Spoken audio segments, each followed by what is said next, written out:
सरकार की तरफ से 5 दिन का विशेष सत्र बुलाया गया है और जानकारी ऐसी मिल रही है कि वन नेशन वन इलेक्शन को लेकर अब सरकार की तैयारी है विशेष सत्र बुलाकर बिल लाने की। इस बीच कमेटी भी गठित कर दी गई है। एक देश एक चुनाव के लिए कमेटी जो गठित हुई है उसमें पूर्व राष्ट्रपति रामनाथ कोविंद इस कमेटी के अध्यक्ष रहने वाले हैं। थोड़ी ही देर में हालांकि कमेटी के सदस्यों का ऐलान भी हो जाएगा।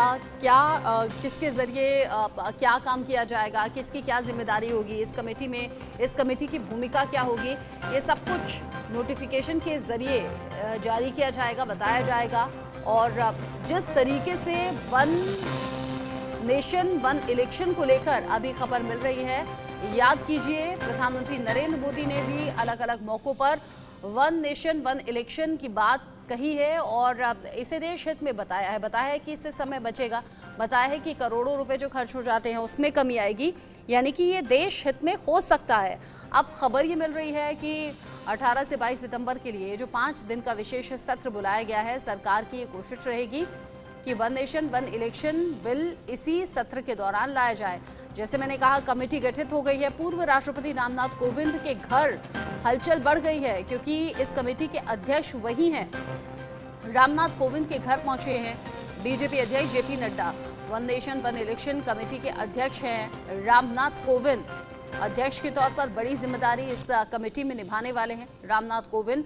हलचल उनके घर बढ़ गई है और पार्टी कार्यकर्ताओं नेताओं के पहुंचने की खबर, लेकिन इन सबके बीच में जेपी नड्डा उनसे मिलने के लिए घर पर पहुंचे हैं और जाहिर तौर पर वन नेशन वन इलेक्शन को लेकर तो बात होगी ही, साथ ही साथ कमेटी की क्या भूमिका रहने वाली है, कमेटी कैसे काम करेगी और कौन कौन सदस्य इस कमेटी का हिस्सा होंगे, ये सब कुछ अभी धीरे धीरे तस्वीर साफ हो जाएगी। लेकिन जेपी नड्डा अभी रामनाथ कोविंद के घर पर मिलने के लिए पहुंचे हैं।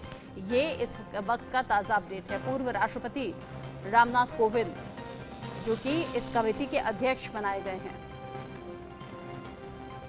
राकेश कुमार सिंह इस खबर को लेकर ज्यादा अपडेट के साथ जुड़ गए हैं, मेरे सीनियर कोलीग राकेश। रामनाथ कोविंद के घर जेपी नड्डा पहुंचे हुए हैं, कितने बजे पहुंचे हैं, कितना वक्त हो चुका है और क्या वन नेशन वन इलेक्शन को लेकर ही बात हो रही होगी या फिर कमेटी में कौन कौन रहेगा, इस बात पर चर्चा? देखिए रचना, करीब 10 मिनट पहले जो हैं बीजेपी के राष्ट्रीय अध्यक्ष जेपी नड्डा रामनाथ कोविंद के घर पर पहुंचे हैं। यानी रामनाथ कोविंद के घर जो है हलचल बढ़ गई है और जिस तरह से कमेटी का गठन हुआ है वन नेशन वन इलेक्शन को लेकर और जिस तरह से कवायद लगातार प्रधानमंत्री पहले कर चुके हैं कि इसको लेकर उन्होंने सर्वदलीय बैठक बुलाई थी और बैठक में उन्होंने बखूबी अपना व्यू रखा था कि आखिरकार वन नेशन वन इलेक्शन क्यों जरूरी है। देश को अगर विकास की गति को निर्बाध रूप से आगे बढ़ाना है तो ऐसी स्थिति में ये हमें कुछ कड़े कदम उठाने पड़ेंगे। देश को कड़ी दवाई की जरूरत है और ऐसी स्थिति में इस तरह के फैसले लेने होंगे। अब जो है कमेटी का गठन कर दिया गया। रामनाथ कोविंद जो पूर्व राष्ट्रपति हैं उनकी अध्यक्ष बनाया गया है और अब से कुछ देर बाद डिटेल नोटिफिकेशन जारी होगा रचना, जिसमें जो कमेटी है साथ ही साथ आखिरकार क्या इसकी शर्तें होंगी, कब तक कमेटी ये अपनी रिपोर्ट सौंपेगी, तमाम चीजें का उसका डिटेल्स रहेगा। लेकिन ये जरूर है कि जो चर्चा अभी चल रही है बीजेपी के राष्ट्रीय अध्यक्ष जेपी नड्डा की, तो उसमें तमाम पहलुओं पर इस पर चर्चा हो रही होगी कि आखिरकार ये कमेटी किस तरह से कार्रवाई करने वाली है, किन किन चीज़ों को ध्यान में रखा जाना है। तमाम पहलुओं पर इस 1-to-1 मीटिंग में बीजेपी के राष्ट्रीय अध्यक्ष जेपी नड्डा और पूर्व राष्ट्रपति रामनाथ कोविंद जो कि वन नेशन वन इलेक्शन के जो सरकार ने कमेटी बनाई है उसके अध्यक्ष से इस पर बातचीत चल रही है। जिस तरीके से आप बता रहे हैं कि वन नेशन वन इलेक्शन को लेकर बातचीत चल रही है, कमेटी की भूमिका राकेश क्या रहने वाली है? साथ ही आपने कहा रामनाथ कोविंद तो अध्यक्ष की जिम्मेदारी संभालेंगे, यानी कि जो बड़ी जिम्मेदारी होगी वो उन्हीं के कंधों पर रहने वाली है। कौन कौन और सदस्य हैं जिन नामों को लेकर चर्चा अभी चल रही है, आपके सोर्सेस क्या कह रहे हैं? देखिए रचना, कई नामों पर जो है हमारे सूत्र हैं इसकी बात जानकारी दे रहे हैं, लेकिन अब से कुछ देर बाद पूरी तस्वीरें साफ हो जाएंगी रचना। लेकिन ये जरूर है कि इसमें टाइम बाउंड होगा, साथ ही साथ किस तरह से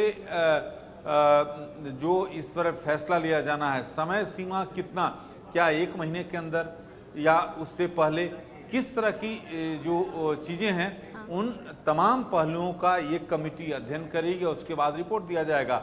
लॉ कमीशन ने आपने देखा ही है कि लॉ कमीशन ने अपनी रिपोर्ट पहले ही सौंप चुकी है और इसमें जो उनकी ओर से 6 बिंदुओं पर जानकारी मांगी गई है, सलाह मांगी गई है। तो ऐसी स्थिति में सरकार ने अपने कदम बढ़ा दिए हैं, लेकिन सबसे बड़ा सवाल यही है, क्या 18 से 22 तारीख तक जो विशेष सत्र आहूत किया गया है, क्या उसमें इस बिल के रूप में रखा जाएगा या नहीं, ये सबसे बड़ी बात है। तो अभी जो है जो हलचल है, राजनीतिक पारा है, काफी गर्म है। जहां इंडिया की बैठक मुंबई में हो रही है, दूसरी तरफ वन नेशन वन इलेक्शन को लेकर पूरे देश में चर्चा जो है गर्म है। चर्चा बहुत ज्यादा हो रही है और इस चर्चा के बीच में जो विपक्षी नेता हैं उनके रिएक्शंस भी सामने आ रहे हैं। उनके जरिए ये कहा जा रहा है कि, और ये तस्वीर सामने आ गई है, राकेश जिन मुलाकात का जिक्र कर रहे थे उस मुलाकात की तस्वीर है। रामनाथ कोविंद तस्वीरों में आपको दिख रहे हैं, जेपी नड्डा साथ में बैठे हुए हैं और जैसे राकेश ने बताया कि 10 मिनट पहले ही जेपी नड्डा रामनाथ कोविंद के घर पहुंचे। दोनों के बीच में बातचीत हो रही है। उसी बातचीत और उसी मुलाकात की तस्वीर अभी आप चंद सेकंड पहले टीवी स्क्रीन पर देख रहे थे और चंद सेकंड बाद अभी टीवी स्क्रीन पर वो तस्वीरें आपको दिख भी जाएंगी। और कौन कौन से सदस्य इस कमेटी में होंगे, राकेश कह रहे हैं कि नोटिफिकेशन का इंतजार करना होगा, उससे पर्दा हट जाएगा, कौन कौन सदस्य होंगे, किसकी क्या भूमिका होगी और एक टाइम बाउंड भी। ये फिर से तस्वीर आ गई है। रामनाथ कोविंद से मिलने के लिए जेपी नड्डा पहुंचे हैं और माना यह जा रहा है, चूंकि अभी सभी अटकलें हैं, सूत्रों के हवाले से खबर है, one nation one election bill इसी विशेष सत्र में सरकार की तरफ से लाया जा सकता है। हालांकि कमेटी की बड़ी भूमिका रहने वाली है और कमेटी के अध्यक्ष के तौर पर रामनाथ कोविंद का चुनाव किया गया है। पूर्व राष्ट्रपति रामनाथ कोविंद जो कि इस कमेटी के अध्यक्ष बनाए गए हैं। और कौन कौन सदस्य होगा, कैसे टाइम बाउंड के अंदर ही अध्ययन किया जाएगा और रिपोर्ट सौंपी जाएगी, वन नेशन वन इलेक्शन को लेकर ये बड़ी खास बातें हैं। मुलाकात की तस्वीरें भी खास हैं। जेपी नड्डा बड़ी जिम्मेदारी बीजेपी में निभा रहे हैं राष्ट्रीय अध्यक्ष के तौर पर और चुनावों के लिए बेहतर स्ट्रेटेजी करते हैं, खुद ग्राउंड पर जाते हैं और जिस तरीके से रामनाथ कोविंद से मिलने के लिए पहुंचे हैं, माना जा रहा है कि बस यहीं से काउंटडाउन शुरू हो गया है। जिस नोटिफिकेशन का जिक्र अभी राकेश कुमार सिंह कर रहे थे, वो नोटिफिकेशन भी बहुत जल्द सामने आ जाएगी। इस कमेटी में और कौन कौन चेहरे शामिल किए गए हैं, किसको क्या जिम्मेदारी सौंपी गई है, ये धीरे धीरे जैसे तस्वीर साफ होगी वैसे वैसे सामने आ जाएगी। राकेश हमारे साथ है। Rakesh, one nation one election का जिक्र प्रधानमंत्री नरेंद्र मोदी अलग अलग मौकों पर कर चुके हैं और ये बता चुके हैं कि ये देश हित में है। भाई एक साथ चुनाव हो जाएगा, समय की बचत तो होगी, करोड़ों रुपए की भी बचत होगी और सही तरीके से उसे यूटिलाइज किया जा सकेगा। हालांकि विपक्ष को इससे ऐतराज है। 2024 से जोड़कर इस सोच और इस फैसले को देखा जाए क्या? देखिए, जहां तक विपक्ष का सवाल है रचना, आपको समझना होगा कुछ अगर कदम इस तरह का उठाया जाएगा तो विपक्ष द्वारा सवाल खड़ा किया जाना लाजमी है। लेकिन रही बात कि प्रधानमंत्री नरेंद्र मोदी 26 जून 2019 को संसद में इससे बखूबी अपने बातें रखी थी और उन्होंने कहा था कि वन नेशन वन इलेक्शन आखिर जरूरत क्या है। समय की बर्बादी, पैसे की बर्बादी, काले धन का इस्तेमाल, साथ ही साथ जो विकास की गति है उसको किस तरह से चुनाव कारण रोक दिया जाता है और 2-3 महीने में जो है देश में कहीं ना कहीं चुनाव हो रहे होते हैं। तो ऐसी स्थिति में ज़रूरत है कि एक साथ इलेक्शन करा लिया जाए ताकि जो है विकास की गति को आगे बढ़ाना है। भारत जिस तरह से विकसित देश की ओर आगे बढ़ रहा है, तो ऐसे में ज़रूरी है कि यहाँ पर वन नेशन वन इलेक्शन हो। और 26 नवंबर 2020 का वाक़या, जब प्रधानमंत्री ने इस बात को जोर दिया था, तो ये तमाम चीज़ें हैं। लेकिन ये जो बैठक है बीजेपी के राष्ट्रीय अध्यक्ष जेपी नड्डा और पूर्व राष्ट्रपति रामनाथ कोविंद के बीच, ये काफ़ी अहम है। जिस तरह से तस्वीरें में आपने साफ तौर पे देखा, तो इस बैठक में जेपी नड्डा से जो बातचीत हो रही होगी, उसमें तमाम पहलुओं पर बातचीत हो रही है। आखिरकार किस जरूरी भी है सभी पहलुओं पर बात करना, क्योंकि ये फैसला बड़ा रहने वाला है अगर सरकार करती है तो। अभी के लिए आपका शुक्रिया राकेश। नजर आप रखिएगा, आगे जो भी अपडेट होगा आप ही के जरिए दर्शकों तक हम पहुंचाएंगे। फिलहाल आगे बढ़ेंगे, अगली बड़ी खबर का हम रुख कर रहे हैं मुंबई से। बड़ी खबर जहां पर विपक्षी दलों की बैठक का आज दूसरा और अहम दिन है। बैठक में शामिल होने के लिए कई दिग्गज नेता पहुंचे हैं। राहुल गांधी बैठक में शामिल होने के लिए पहुंचे हैं, सोनिया गांधी उनके साथ में मौजूद हैं, उनकी मां। और इंडिया गठबंधन के मजबूत होने का दावा लगातार विपक्षी पार्टियां और बड़े चेहरे विपक्ष के कर रहे हैं। अभिषेक शर्मा इस खबर को लेकर ज्यादा अपडेट के साथ जुड़ गए हैं। अभिषेक, बैठक में शामिल होने के लिए दिग्गज जो पहुंच रहे हैं उनकी तस्वीरें लगातार सामने आ रही हैं, क्या कुछ चल रहा है अभी, ये बताइए।